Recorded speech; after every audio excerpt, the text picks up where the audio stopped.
විවිධාකාර වූ ආරම්මණයන් දක්වා වදාළ ඒ සම්බුදු පියාණන් වහන්සේගේ උතුම් ගුණවරුණ.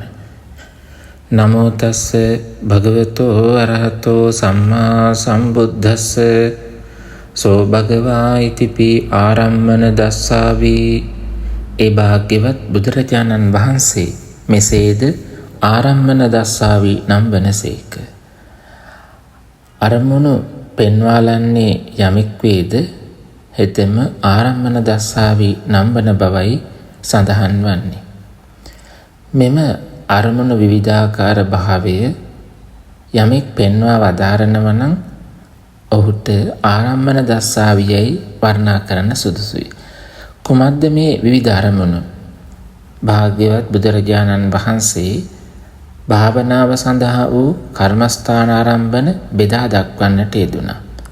පටිභාග නිමිත්ත ආරම්භන, ඒ වගේම ඒ පටිභාග නිමිත්ත ආරම්භන ආදියට ඇතුළත් නොවෙන්නා වූ වත්තබ්බාරම්භන, නිමිත්තාරම්භන ආදී කොටගත්තා වූ ඒ සියල්ලත්, ඒ වගේම චලිතාරම්භන ආදී වශයෙන් වන්නා වූ ඒ ආරම්භන වශයෙන් හඳුනන විවිධ අරමුණු භාවනාවට අදාළ වන්නා වූ මේ සියල්ල සම්මා සම්බුදුරජාණන් වහන්සේ ලෝකයට පෙන්වා වදාරන්නට යෙදුණා.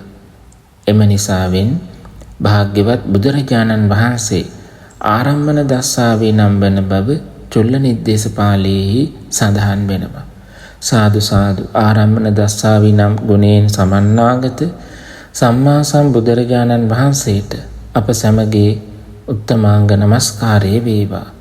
සම්බුදු ගුණ සුවඳින් සැමසිත නිවී සැනසේවා. සාදු සාදු සාදු.